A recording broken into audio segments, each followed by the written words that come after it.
a story City News first brought you back in December. An alarmingly dangerous situation at Union Station. Thousands of concert goers leaving Scotiabank Arena were forced to squeeze through a single exit at Union Station after not one but 3 doors were blocked for reasons still unknown.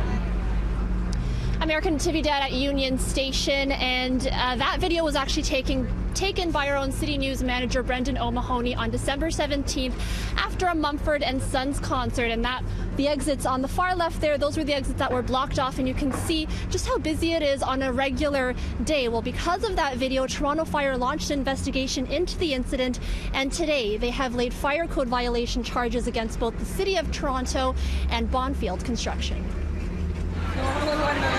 It was deeply concerning. Obviously, our number one concern was, had there been an emergency or had anything had happened, we would have had countless injuries. Union Station is owned by the City of Toronto, but Deputy Chief Jessup says to avoid any perceived conflict of interest, Toronto Fire requested the assistance of outside legal counsel in carrying out an independent investigation. While the City Department laying a charge against the city is unusual, he says it shouldn't be unheard of. It's certainly not common at all, but again, our position is we treat every landlord and building owner the same. How could this happen in the first place? How could such a massive fire code violation be allowed to take place? That's at the nub of all of this. That there are plans already in place. The plans were not followed, and that is something that the city has taken great issue with respect to the contractor. And we have said to them that this is unacceptable. This cannot happen. We have plans. How did this happen?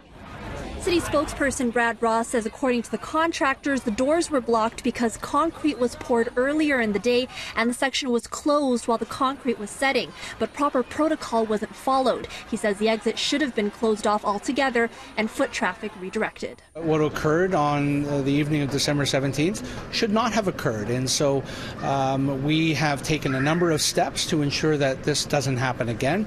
The contractor has an obligation to ensure that any work that they're going to perform in Union Station, that they check with us to make sure that there's a safety plan in place so that if the teamway or any doors have to be blocked and there's an event, for example, at Scotiabank Arena, that there's appropriate signage, that's appropriate security. I'm candidly stunned that we didn't have 911 calls from people in that walkway at the time, but we didn't. We saw it on the news at the time and through multiple images the next day. We would say to any citizen, if you note primary exit doors to any type of building being blocked or locked, call Toronto Fire and report it. And in that situation, as I said, that we're just really thankful that nobody got hurt. A short while ago, we actually did receive a statement from Bonfield. They confirmed that they did close off those exits because of a safety hazard that was being worked on, and they called what happened unfortunate, and they didn't say anything about the protocol, actually just saying that now precautions are in place to prevent that from happening in the future. The maximum penalty that the city and Bonfield could be facing because of these charges, a fine of up to $100,000.